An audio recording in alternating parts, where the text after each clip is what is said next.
بسم اللہ الرحمن الرحیم۔ السلام علیکم دوستو، آج کی ویڈیو شیر خدا حضرت علی المرتضیٰ رضی اللہ تعالیٰ عنہ کے فضائل و مراتب سامعین و ناظرین، ویڈیو کی طرف بڑھنے سے پہلے شجاعت و تمام جمع احباب مردی سے گزارش ہے اور ان کی چینل کو زندگی کے سبسکرائب ابتدائی کریں مراحل اور کے ویڈیو کو اینڈ تک بارے میں دیکھیں اور مختصر سا سنیں اور جائزہ ہے۔ لائک کریں۔ تو چلتے ہیں ویڈیو کی جانب۔ سامعین و ناظرین، حضرت علی المرتضیٰ کا نام علی، ابو الحسن اور ابو تراب کنیت، جبکہ اسد اللہ، حیدر اور المرتضیٰ آپ رضی اللہ کے مختلف القابات ہیں۔ والد کا نام ابو طالب اور والدہ کا نام فاطمہ بنت اسد بن ہاشم تھا۔ پورا سلسلہ نسب یہ ہے: علی ابن ابی طالب بن عبد المطلب بن ہاشم بن عبد المناف بن کسی بن کلاب بن مرہ بن کعب بن لوی بن غالب بن مہر بن مالک بن العذر بن کنانہ، ختم المرسلین حضرت محمد صلی اللہ علیہ وآلہ وسلم کے والد محترم عبداللہ بن عبد المطلب اور زبیر بن عبد المطلب ابو طالب کے حقیقی برادران تھے، اور ان تینوں بھائیوں کی والدہ فاطمہ بنت عمرو بن عائض مخزومیہ تھیں۔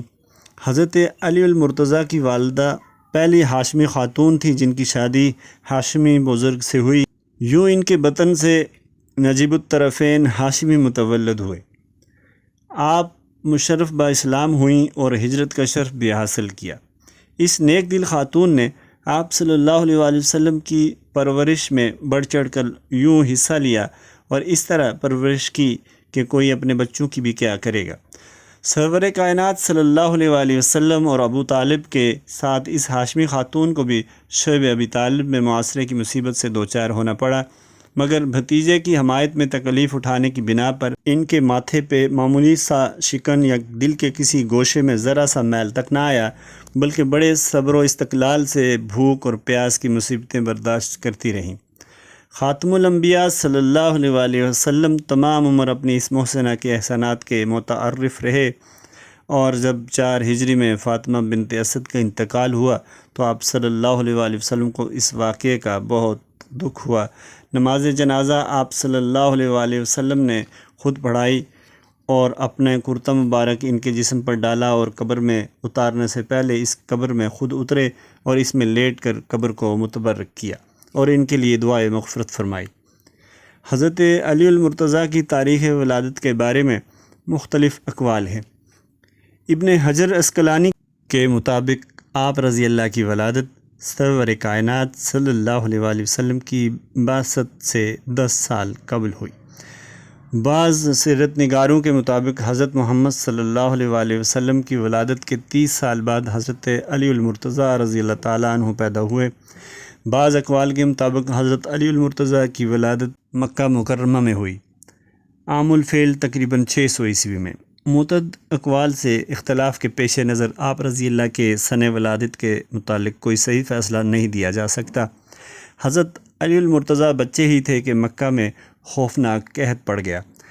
آپ صلی اللہ علیہ وآلہ وسلم اپنے چچا حضرت عباس رضی اللہ کے پاس تشریف لے گئے اور ان سے فرمایا: اے چچا جان، ابو طالب بڑے عیال دار ہیں، آپ رضی اللہ دیکھ رہے ہیں کہ اس وقت لوگ مصیبت میں ہیں، آپ میرے ساتھ ابو طالب کے پاس چلیں تاکہ ہم ان کے عیال کو بانٹ لیں، ان کا ایک لڑکا میں لے لوں اور آپ رضی اللہ ایک لے لیں اور ہم دونوں ان کی کفالت کریں گے۔ حضرت عباس رضی اللہ نے فرمایا: بہت بہتر بات ہے۔ اب دونوں مل کر ابو طالب کے پاس گئے اور کہنے لگے: ہم آپ کو آپ کے عیال کے بوجھ سے کسی قدر سبکدوش کرنا چاہتے ہیں۔ ابو طالب نے کہا: عقیل کو میرے پاس چھوڑ دو اور جو چاہو سو کرو۔ چنانچہ ان کے برادر حضرت عباس رضی اللہ بن عبد المطلب نے حضرت جعفر رضی اللہ کو اپنے ساتھ ملا لیا اور ان کی کفالت کی ذمہ داری سنبھال لی، جبکہ آپ صلی اللہ علیہ وآلہ وسلم نے اپنے عم محترم ابو طالب کے چھوٹے فرزند حضرت علی المرتضیٰ کو اپنی کفالت میں لے لیا تاکہ ابو طالب کے ساتھ ان کے معاشی معاملات میں ایک قسم کی معاونت ہو جائے۔ اس کے بعد حضرت علی المرتضیٰ ہمیشہ جناب رسول پاک صلی اللہ علیہ وآلہ وسلم کے پاس رہے۔ نبی آخر الزمان محمد صلی اللہ علیہ وآلہ وسلم کی عمر مبارک 40 برس ہوئی تو اللہ نے آپ صلی اللہ علیہ وآلہ وسلم کو پیغمبری عطا فرمائی۔ آپ صلی اللہ علیہ وآلہ وسلم نے اظہار رسالت و اعلان نبوت فرمایا اور دعوت اسلام کی ابتدا اپنے اہل خانہ سے فرمائی۔ ام المومنین حضرت خدیجہ الکبریٰ رضی اللہ نے اس دعوت کو اولاً قبول فرما لیا۔ ایک روز حضرت علی المرتضیٰ رضی اللہ تعالیٰ عنہ نے آپ صلی اللہ علیہ وآلہ وسلم اور حضرت خدیجہ رضی اللہ کو مصروف عبادت دیکھا تو اس نظارے نے آپ رضی اللہ پر بڑا اثر کیا۔ چونکہ ابھی بچے ہی تھے، طفلاً حیرت سے پوچھا، آپ کیا کر رہے ہیں؟ آپ صلی اللہ علیہ وآلہ وسلم نے اپنی نبوت کے منصب اعلیٰ کی خبر دیتے ہوئے کفر و شرک کی مذمت فرمائی اور توحید کا پیغام سنایا۔ چونکہ قدرت نے ابتدا ہی سے آپ رضی اللہ کی فطرت سنواری تھی، توفیق الہی شامل ہوئی اور آپ رضی اللہ نے قبول اسلام کا اعلان فرمایا۔ آپ بچوں میں سب سے پہلے ایمان لانے والے تھے۔ آپ رضی اللہ کی عمر اس وقت 11 برس تھی۔ امام ابو حنیفہ رضی اللہ نے اپنی مسند میں قبول اسلام کے وقت حضرت علی المرتضیٰ رضی اللہ کی عمر 9 برس یا اس سے کم تحریر کی ہے۔ بعض نے 15 یا 16 سال بیان کی ہے، جبکہ حضرت عبداللہ بن عمر رضی اللہ کا قول ہے کہ آپ رضی اللہ اس وقت 13 برس کے تھے۔ حضرت خدیجہ رضی اللہ کے بعد سب سے پہلے حضرت علی المرتضیٰ رضی اللہ ہی کو یہ شرف حاصل ہوا کہ انہوں نے آپ صلی اللہ علیہ وآلہ وسلم کے ساتھ نماز ادا کی۔ ابو رافع سے روایت ہے کہ آپ صلی اللہ علیہ وآلہ وسلم نے فرمایا کہ پیر کی صبح مجھے نبوت عطا کی گئی اور اسی روز میرے پیچھے حضرت خدیجہ رضی اللہ تعالیٰ نے نماز پڑھی، جبکہ حضرت علی المرتضیٰ رضی اللہ نے منگل کے روز نماز پڑھی۔ اپنے اہل خانہ کو تبلیغ کرنے کے بعد آپ صلی اللہ علیہ وآلہ وسلم نے اپنے اہل قبیلہ کو دعوت اسلام دینے کا ارادہ کیا، کیونکہ اہل خانہ کے بعد سب سے فائق حق انہی کا تھا۔ چنانچہ آپ صلی اللہ علیہ وآلہ وسلم نے اپنے اہل خاندان کے سامنے دعوت اسلام کی صدا بلند کی۔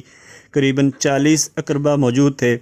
حضرت حمزہ، حضرت عباس، ابو لہب اور ابو طالب بھی شریک ہوئے۔ آپ صلی اللہ علیہ وآلہ وسلم نے کھڑے ہو کر یوں فرمایا، اے بنی عبد المطلب، اللہ کی قسم میں تمہارے سامنے دنیا آخرت کی بہترین نعمت پیش کرتا ہوں، بتاؤ تم میں سے کون میرا مددگار اور معاون بنے گا؟ سب افراد خاموش رہے، صرف حضرت علی المرتضیٰ کی آواز بلند ہوئی اور آپ رضی اللہ نے فرمایا، گو میں عمر میں سب سے چھوٹا ہوں، میری آنکھیں بھی دکھتی ہیں، میری ٹانگیں بھی پتلی ہیں، مگر اس کے باوجود میں آپ صلی اللہ علیہ وآلہ وسلم کا مددگار اور معاون بنوں گا۔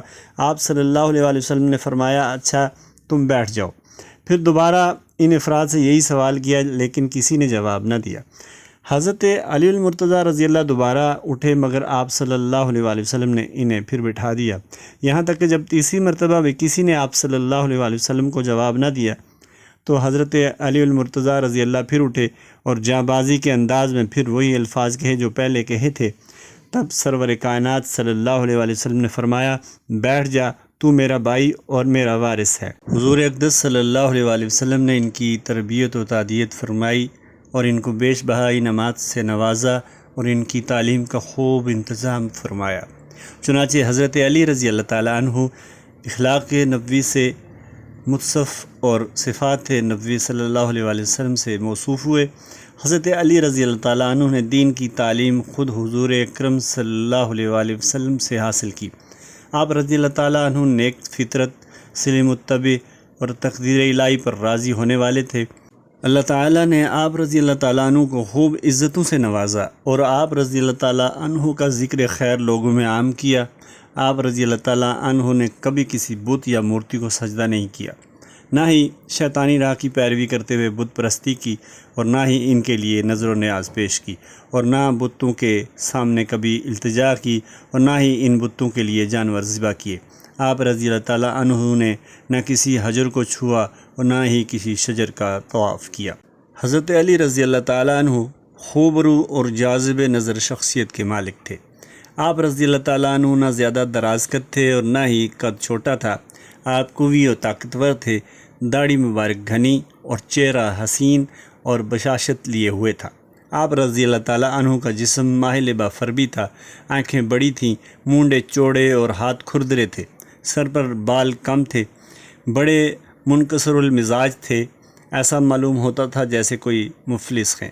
سردیوں میں گرمیوں کا لباس اور گرمیوں میں سردیوں کا لباس زیر تن فرماتے تھے۔ آپ رضی اللہ تعالیٰ عنہ مہمان کا بڑا اکرام فرماتے تھے۔ آپ رضی اللہ تعالیٰ عنہ کے فضائل و مراقب بہت زیادہ ہیں۔ آپ رضی اللہ تعالیٰ عنہ طیب الشمائل، محمود الفضائل، جمیع الصفات، صاحب الکرامات، امام العارفین، قدوۃ العاملین، تاج البلغہ، رائد الفسخہ، نبراس الخطبہ، عظیم الحلم اور باب مدینۃ العلم ہیں۔ آپ رضی اللہ تعالیٰ عنہ کے کلام سے نور ظاہر ہوتا اور زبان سے حکمت و دانائی کی باتیں نکلتی۔ آپ رضی اللہ تعالیٰ عنہ امام عادل تھے، کبھی غلط فیصلہ نہیں فرمایا۔ آپ رضی اللہ تعالیٰ عنہ کے پاس سے سائل کبھی خالی ہاتھ نہ لوٹتا۔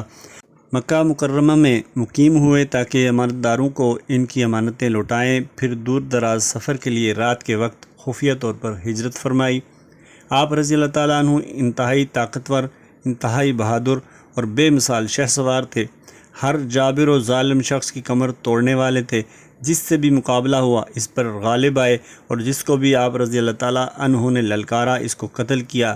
آپ رضی اللہ تعالیٰ عنہ نے ہی دشمن کے مشہور اور انتہائی بہادر شخص عمرو بن ود کو شکست فاش دی۔ آپ صلی اللہ علیہ وآلہ وسلم نے معرکہ خیبر میں حضرت علی رضی اللہ تعالیٰ عنہ کو علم دیا۔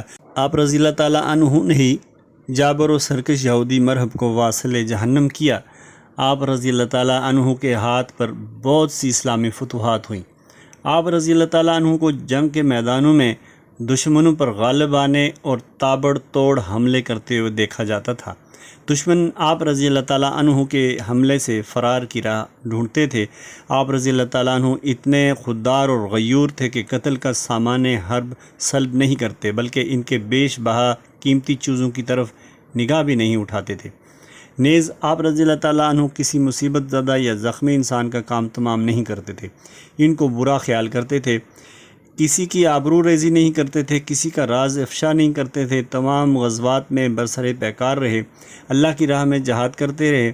آپ رضی اللہ تعالیٰ عنہ نے تمام معرکوں میں شجاعت کے جوہر دکھائے۔ آپ رضی اللہ تعالیٰ عنہ فتنوں کی آگ کو بجھانے والے، مصائب کا مقابلہ کرنے والے، ملحدین کا صفایا کرنے والے اور مشرکین پر قاہر و زبردست تھے۔ آپ رضی اللہ تعالیٰ عنہ امام الزاہدین اور ولی المومنین بھی تھے۔ حضور علیہ السلام کے لیے ایسے تھے جیسے ہارون علیہ السلام موسیٰ علیہ السلام کے لیے تھے۔ آپ رضی اللہ تعالیٰ عنہ میں حضرت عیسیٰ علیہ السلام کی سی مشابہت پائی جاتی تھی۔ آپ رضی اللہ تعالیٰ عنہ دنیا اور دنیا کی چمک دمک سے کامل طور پر وحشت و نفرت رکھتے تھے۔ آپ رضی اللہ تعالیٰ عنہ بڑی آہ و بکا کرنے والے، اکثر متفکر رہتے، یتیم کی طرح روتے، یوں کانپتے جیسے کوئی مریض کانپتا ہے۔ عبادت خداوندی سے بڑا شغف رکھنے والے اور بڑی بڑی ریاضتیں اور مجاہدے کرنے والے تھے۔ کم کھانا اور عظیم کام سر انجام دینا آپ کو پسند تھا۔ آپ رضی اللہ تعالیٰ عنہ دین کی عظمت کے لیے اور فقراء و مساکین سے محبت کرنے والے تھے۔ آپ رضی اللہ تعالیٰ عنہ صاحب دل آدمی تھے اور زبان سے اکثر ذکر جاری رہتا تھا۔ آپ نے کبھی بیہودہ گفتگو نہیں کی اور نہ ہی کبھی جھوٹ بولا۔ مومن لوگ آپ رضی اللہ تعالیٰ عنہ سے محبت اور منافق لوگ ہی آپ سے بغض رکھتے ہیں۔ آپ رضی اللہ تعالیٰ عنہ نے اپنی ساری زندگی اللہ کی راہ میں جہاد کرتے ہوئے گزاری۔ حضرت علی رضی اللہ تعالیٰ عنہ کی خصوصیات میں ایک خصوصیت فطانت اور دور اندیشی بھی تھی۔ ایک دفعہ اچانک ایک شہ سوار دوڑتا آیا اور بلند آواز سے عرض کرنے لگا، یا رسول اللہ صلی اللہ علیہ وآلہ وسلم، قریش مکہ نے بدعہدی کر دی۔ نبی کریم صلی اللہ علیہ وآلہ وسلم نے فتح مکہ کے لیے تیاری شروع فرما دی۔ دوسری جانب حضرت خاطب بن ابی بلتع رضی اللہ تعالیٰ عنہ نے قریش کے نام میں خط لکھا، جس میں انہوں نے حضور اکرم صلی اللہ علیہ وآلہ وسلم کی مکہ روانگی اور مکے پر فوج کشی کی تیاریوں کے متعلق خبر کا ذکر کیا۔ خاطب رضی اللہ تعالیٰ عنہ نے وہ خط ایک عورت کو دیا اور اس کو کچھ مال دیا کہ وہ خط مکہ تک پہنچا دے۔ چنانچہ اس عورت نے وہ خط اپنے سر کے بالوں میں چھپا کر اوپر سے جوڑا کر لیا اور فوری طور پر مکہ کے لیے روانہ ہوئی۔ خاطب رضی اللہ تعالیٰ عنہ کے اس عمل کی خبر وحی آسمانی کے ذریعے پہنچ گئی اور حضور اقدس صلی اللہ علیہ وآلہ وسلم نے حضرت علی بن ابی طالب رضی اللہ تعالیٰ عنہ اور حضرت مقداد رضی اللہ تعالیٰ عنہ یا حضرت زبیر بن عوام رضی اللہ تعالیٰ عنہ کو گرفتاری کے لیے بھیجا اور فرمایا، اس عورت کو گرفتار کرو۔ خاطب رضی اللہ تعالیٰ عنہ نے اس عورت کے ہاتھ قریش مکہ کو خط لکھا ہے، جس میں اس نے ہماری تیاری وغیرہ کے متعلق ان کو ہوشیار کیا ہے۔ وہ دونوں حضرات دوڑتے ہوئے گئے اور اس عورت کو اسی جگہ پا لیا۔ اس عورت سے کہا، کیا تیرے پاس کوئی خط ہے؟ اس نے گھبراتے ہوئے کہا، نہیں، میرے پاس تو کوئی خط نہیں ہے۔ ان دونوں نے اس عورت کے ساز و سامان کی تلاشی لی مگر کچھ نہ ملا۔ جب نا امید ہو کر واپس جانے لگے تو حضرت علی رضی اللہ تعالیٰ عنہ نے اس عورت کو پرعزم اور ایمان برے قلب سے کہا، خدا کی قسم، اور رسول اللہ صلی اللہ علیہ وآلہ وسلم پر آنے والی وحی جھوٹی نہیں ہو سکتی، اور رسول کریم صلی اللہ علیہ وآلہ وسلم نے بھی ہم سے کبھی جھوٹ نہیں بولا۔ باخدا تم وہ خط نکالو ورنہ ہم تمہیں برہنہ کر دیں گے۔ جب اس عورت نے معاملہ کی سنگینی اور ان کے چہرے پر آثار سنجیدگی دیکھی تو کہنے لگی، ذرا چہرہ پھیرو۔ آپ رضی اللہ تعالیٰ عنہ نے اس سے منہ پھیرا تو اس نے اپنے سر کے بالوں سے وہ خط نکالا۔ حضرت علی رضی اللہ تعالیٰ عنہ کا چہرہ دمک اٹھا اور وہ خط پکڑا اور اسے لے کر رسول اللہ صلی اللہ علیہ وآلہ وسلم کی جانب روانہ ہو گئے۔ حضرت علی رضی اللہ تعالیٰ عنہ ایک دفعہ روتے ہوئے آپ صلی اللہ علیہ وآلہ وسلم کی خدمت اقدس میں حاضر ہوئے۔ کپڑے کے کونے سے آنسو پونچھتے ہوئے عرض کیا، یا رسول اللہ صلی اللہ علیہ وآلہ وسلم۔ آپ صلی اللہ علیہ وآلہ وسلم نے اپنے صحابہ کرام رضی اللہ عنہم کے درمیان بھائی چارہ قائم کیا، لیکن مجھے کسی کا بھائی نہیں بنایا۔ نبی کریم صلی اللہ علیہ وآلہ وسلم مسکرائے اور ان کو اپنے ساتھ بٹھایا اور اپنے سینے سے لگا کر فرمایا، تم دنیا آخرت میں میرے بھائی ہو۔ پھر لوگوں کے عام مجمع میں یہ اعلان فرما دیا کہ یہ حضرت علی رضی اللہ تعالیٰ عنہ دنیا و آخرت دونوں میں میرا بھائی ہے۔ حضرت علی رضی اللہ تعالیٰ عنہ اعلیٰ اخلاق کے مالک تھے۔ غزوہ احد میں لڑائی کے انگارے برس رہے تھے۔ مشرکین کی ناشیں بہادروں کی تلواروں کی زد میں آ کر ادھر ادھر بکھر رہی تھیں اور موت سروں پر منڈلا رہی تھی۔ اتنے میں حضرت علی رضی اللہ تعالیٰ عنہ مسلمانوں کے علمبردار ہوئے تو مشرکین کے علمبردار ابو سعد بن ابی طلحہ نے ان کو دیکھا اور اپنے گھوڑے کو دوڑاتا ہوا میدان جنگ کے بیچ میں پہنچا جہاں گردنیں اڑ رہی تھیں، اور بڑے ہی فخریہ انداز میں کہنے لگا، کیا کوئی مرد میدان ہے؟ کسی نے جواب نہیں دیا۔ اس نے غرور اور تکبر کے لہجے میں پکارا، کیا تم یہ نہیں کہتے کہ تمہارے مقتول جنت میں اور ہمارے مقتول دوزخ میں جائیں گے؟ کیا تم میں سے کوئی شخص یہ نہیں چاہتا کہ وہ میری تلوار کے ذریعے جنت میں چلا جائے یا میں اس کی تلوار سے دوزخ میں چلا جاؤں؟ حضرت علی بن ابی طالب رضی اللہ تعالیٰ عنہ نے اس مشرک ابو سعد بن ابی طلحہ کی پکار کا جواب دیتے ہوئے کہا، اس ذات کی قسم ہے جس کے قبضہ میں میری جان ہے، میں اس وقت تک تجھ سے جدا نہیں ہوں گا جب تک کہ تو مجھے اپنی تلوار سے جنت میں نہ پہنچا دے یا میں تجھے اپنی تلوار سے جہنم رسید نہ کر دوں۔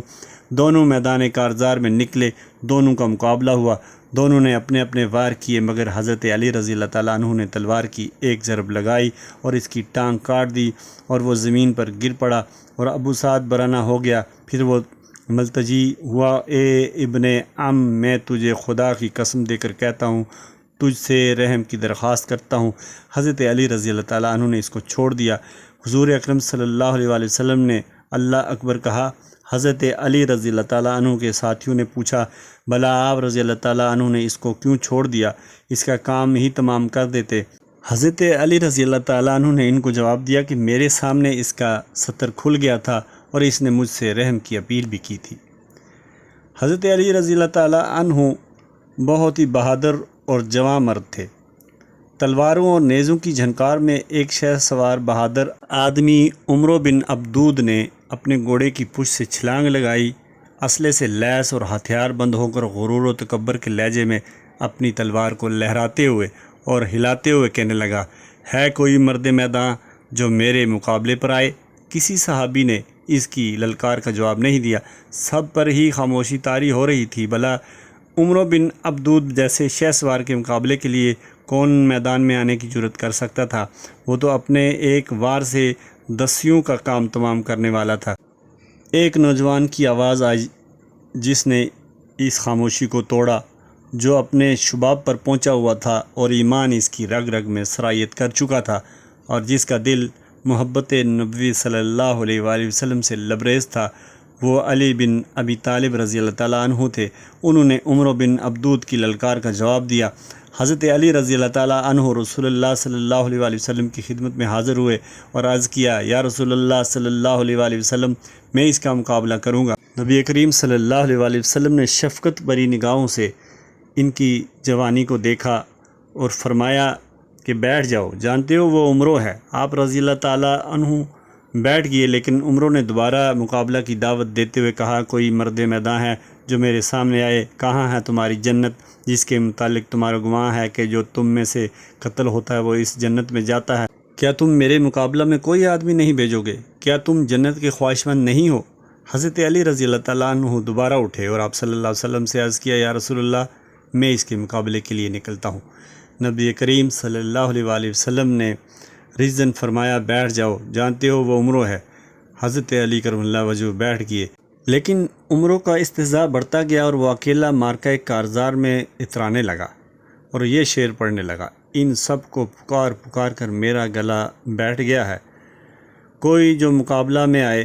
جب میں کرن المناجز مقام پر کھڑا اور ان کے بہادر بزدل ہو گئے، اور اسی لیے میں ہمیشہ عمدہ تلوار کی جانب لپکتا ہوں۔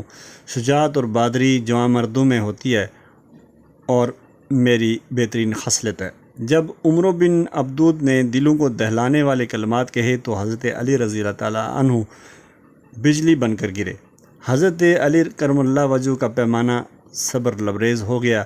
دوڑتے ہوئے بارگاہ رسالت میں حاضر ہو کر عرض کیا: یا رسول اللہ صلی اللہ علیہ وسلم، میں اس کے مقابلہ میں نکلتا ہوں۔ نبی کریم صلی اللہ علیہ وسلم نے اس بار بھی یہی فرمایا: بیٹھ جاؤ، جانتے ہو وہ عمرو ہے۔ تو حضرت علی رضی اللہ تعالیٰ عنہ نے عرض کیا: یا رسول اللہ، خواہ وہ عمرو ہی کیوں نہ ہو، اور قدم اٹھاتے ہوئے گھوڑے پر سوار ہو کر عمرو بن عبدود کے قریب پہنچے اور یوں مترنم ہوئے: جلدی نہ کرو، تیری پکار کا جواب دینے والا تیرے سامنے آ گیا ہے، اور وہ بے بس نہیں ہے، پوری نیت اور بصیرت کے ساتھ آیا ہے۔ سچائی ہی ہر کامیاب ہونے والے کو نجات دیتی ہے، جو نیزوں سے ایسی ضرب لگائے گا کہ سب یاد رکھیں گے۔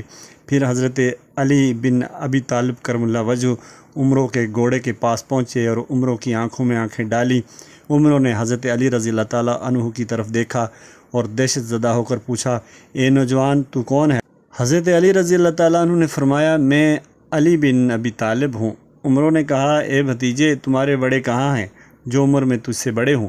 میں تمہارا خون بہانا پسند نہیں کرتا۔ حضرت علی رضی اللہ تعالیٰ عنہ نے جواب دیا کہ اے عمرو، تو نے خدا سے یہ عہد کیا تھا کہ اگر کوئی قریشی آدمی تجھے دو اچھی باتوں میں سے کسی ایک کی طرف دعوت دے گا تو اسے قبول کرے گا۔ عمرو نے سر ہلاتے ہوئے کہا: ہاں، میں نے کہا تھا۔ حضرت علی رضی اللہ تعالیٰ عنہ نے فرمایا کہ لہٰذا میں تجھے اللہ اور اس کے رسول صلی اللہ علیہ وسلم کی طرف دعوت دیتا ہوں اور اسلام قبول کرنے کی دعوت دیتا ہوں۔ عمرو نے ہنستے ہوئے کہا: مجھے اس کی کوئی ضرورت نہیں۔ حضرت علی رضی اللہ تعالیٰ عنہ نے کہا: تو پھر میں تجھے قتال کی طرف دعوت دیتا ہوں۔ عمرو نے کہا: اے بھتیجے، کیوں؟ لات کی قسم، میں تجھے قتل کرنا پسند نہیں کرتا۔ حضرت علی رضی اللہ تعالیٰ نے کہا: لیکن واللہ میں تجھے قتل کرنا پسند کرتا ہوں۔ عمرو کو غصہ آ گیا، اس کی رگیں غصے سے پھول گئیں اور دانت پیسنے لگا۔ اس نے اپنی حیت اور عزت کا انتقام لینے کا ارادہ کیا، چنانچہ اس نے نیام سے تلوار نکالی اور آگ کے شعلے کی طرح اس کے ہاتھ میں آئی اور اس قریشی نوجوان پر اپنا غیظ و غضب ڈھانے کے لیے آگے بڑھا۔ حضرت علی رضی اللہ تعالیٰ عنہ نے اپنی ڈھال سے اس کے وار کا بچاؤ کیا۔ عمرو نے اپنی تلوار کے وار سے حضرت علی رضی اللہ تعالیٰ عنہ کے ڈھال کے دو ٹکڑے کر دیے۔ تلوار اس میں پھنس گئی اور اس وار سے حضرت علی رضی اللہ تعالیٰ عنہ کا سر زخمی ہو گیا۔ حضرت علی رضی اللہ تعالیٰ عنہ نے فوراً اس کے کندھے پر تلوار ماری، جس سے عمرو خون میں لت پت ہو کر گر پڑا۔ ہر طرف سے آوازیں بلند ہو گئیں: اللہ اکبر، اللہ اکبر، اور حضرت علی رضی اللہ تعالیٰ عنہ واپس لوٹے۔ حضرت عمر بن خطاب رضی اللہ تعالیٰ عنہ نے پوچھا کہ آپ نے اس کی زیرہ کیوں نہیں اتار لی؟ اہل عرب کے پاس تو اس سے اعلیٰ کوئی زیرہ نہیں تھی۔ حضرت علی رضی اللہ تعالیٰ عنہ نے فرمایا: مجھے حیا آئی کہ میں اپنے ابن عم کی زیرہ اتاروں۔ ایک دفعہ حضرت علی رضی اللہ تعالیٰ عنہ کوفہ میں تھے، منبر پر تشریف فرما تھے۔ لوگوں کو خاموش کرانے لگے تاکہ سابقین اولین کے حالات سے لوگوں کو آگاہ کر سکیں۔ آپ رضی اللہ تعالیٰ عنہ مخاطب ہوئے: لوگوں، مجھے بتاؤ سب سے زیادہ بہادر کون ہے؟ لوگوں نے کہا: امیر المومنین آپ رضی اللہ تعالیٰ عنہ ہیں۔ فرمایا کہ میں نے کسی سے مبازرت طلب نہیں کی مگر اس سے پورا انتقام لیا، لیکن تم مجھے یہ بتاؤ کہ لوگوں میں سب سے زیادہ بہادر کون شخص ہے؟ لوگوں نے کہا: ہمیں نہیں معلوم، امیر المومنین آپ رضی اللہ تعالیٰ عنہ ہی بتا دیں کہ کون ہو سکتا ہے۔ حضرت علی رضی اللہ تعالیٰ عنہ نے فرمایا کہ سب سے بہادر ابو بکر صدیق رضی اللہ تعالیٰ عنہ ہیں، اس لیے کہ بدر کے دن ہم نے رسول اللہ صلی اللہ علیہ وسلم کے لیے ایک عریش بنایا تو ہم نے کہا کہ اب رسول اللہ صلی اللہ علیہ وسلم کے ساتھ کون رہے گا تاکہ مشرکین آپ صلی اللہ علیہ وسلم کو کوئی نقصان نہ پہنچا سکیں۔ تو خدا کی قسم ابو بکر صدیق رضی اللہ تعالیٰ عنہ کے سوا کوئی اور آپ صلی اللہ علیہ وسلم کے قریب نہیں ہوا۔ ابو بکر رضی اللہ تعالیٰ عنہ رسول اللہ صلی اللہ علیہ وسلم کے سر پر کھڑے تھے اور تلوار سونتی ہوئی تھی۔ دشمن کی طرف سے جو بھی قریب آتا آپ رضی اللہ تعالیٰ عنہ فوراً اپنی تلوار سے اس پر وار کرتے۔ بس ابو بکر رضی اللہ تعالیٰ عنہ ہی سب سے بہادر آدمی ہیں۔ ناظرین و سامعین، حضرت علی کرم اللہ وجہہ کے بارے میں اور ان کی خصوصیات اور ان کی فضائل اور مراتب اور ان کی جوان مردی، شجاعت، بہادری اور ان کے علم، فطانت اور دوراندیشی کے بارے میں اور ان کے خصائل اور ان کی خصوصیات اور ان کے عظیم الشان کارناموں کے بارے میں صرف ایک ویڈیو میں سب کچھ بتا دینا ناممکن ہے۔ ناظرین محترم، یہ تھی آج کی ویڈیو۔ امید ہے آپ کو ویڈیو پسند آئی ہوگی۔ اللہ تعالی ہم سب کا حامی و ناصر ہو۔ اگلی ویڈیو تک کے لیے اجازت دیجیے۔ اللہ نگہبان۔